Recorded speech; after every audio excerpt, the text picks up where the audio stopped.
ఈ మామూలుగా ఓ టికెట్కి 150-200 అంతవరకు ఎఫర్ట్ చేస్తాను. ఫ్యామిలీతో కలిపి వెళ్ళాలంటే మొత్తం ఒక 1000 రూపాయల దాకా అవుతుంది. కాబట్టి ఒక టికెట్కి 10,000 రూపాయలు 1100 పెట్టి కొనటం అనేది నాకు నచ్చదు. దానివల్ల నేను ఆ సినిమాలకి థియేటర్లకు పోవడం అనేటటువంటిది తగ్గించే. ఇంపార్టెంట్ సినిమాలు వచ్చినప్పుడు అంటే ఖచ్చితంగా థియేటర్లోనే చూడాలి, అది కూడా అత్యవసరంగా చూడాలనిపించే సినిమాలు నాకు అనిపించినప్పుడు వదిలేస్తుంటా. అయితే పుష్ప 2 తాజాగా ఓటీటీలోకి వచ్చాక చూసా. నేను గేమ్ చేంజర్ చూశాను, పుష్ప 2 చూసాను. ఆదివారం పూట కొద్ది మధ్యాహ్నం నుంచి కొంచెం ఫ్రీగా ఉంటాను కాబట్టి చూశాను. నాకు అర్థం కానిది ఏంటంటే, మరీ జనాలు ఇంత ఎర్రి ఎదవల్లాగా తయారు చేస్తారా జనాల్ని? ఇదేమన్నా మాస్ హిస్టీరియా లేకపోతే కనుక మానసిక జాడ్యం మనకు అంటుకుంటుందా ఏంటైనా? ఎర్రచందనం స్మగ్లింగ్ చేస్తాడు, ఆ స్మగ్లరు విచ్చలవిడిగా ప్రవర్తిస్తాడు, అహంకారంతో ప్రవర్తిస్తాడు, పోలీస్ అధికారిని అడ్డదిడ్డమైన భాషలు మాట్లాడతాడు, అడ్డదిడ్డమైన పనులు చేస్తాడు. ఏందది? పోలీసు విలనా?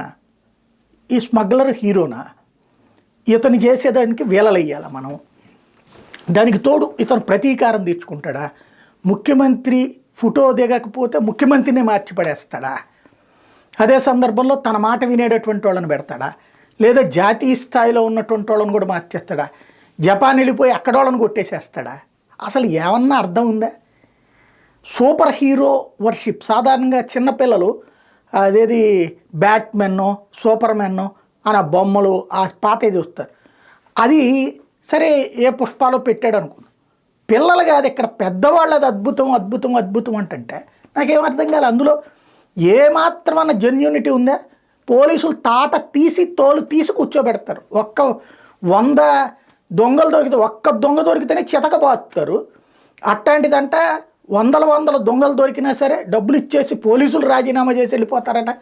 పోలీసులు తీసుకోరు లంచాలని నేను చెప్పను, కానీ ఇట్లా ప్రవర్తించేవాడిని పోలీసులు భరిస్తారు అనేటటువంటి ఒక విచిత్రమైనటువంటి కోణం ఏదైతే ఉందో, దాంతో ఏకంగా ప్రభుత్వాలే తలొగ్గేయడాలు, అంత అహంకారంతో ప్రవర్తించడాలు.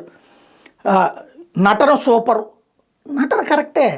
సినిమా యాక్టర్ అంటే నటించడానికి కాబట్టి సినిమా ఎందుకు చేస్తాడు?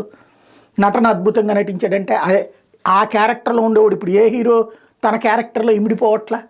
ఆ ఇమిడిపోతారు కాబట్టి వాళ్ళు హీరోలు అయ్యారు, మెయిన్ రోల్ అయ్యారు. కాబట్టి ఇక్కడ పాయింట్ ఏంటంటే, అసలు ఆ డైరెక్టర్కైనా బుర్ర ఉందా? లేకపోతే ఆ ఆలోచన చేసేటప్పుడు హీరోకైనా ఆలోచన ఉండాలా? ఇంత అహంకారపూరితమైనటువంటి విధంగా ప్రవర్తిస్తే నిజ జీవితంలో చూసుకున్నప్పుడు కంప్లీట్ డిఫరెన్స్ ఉంటుంది.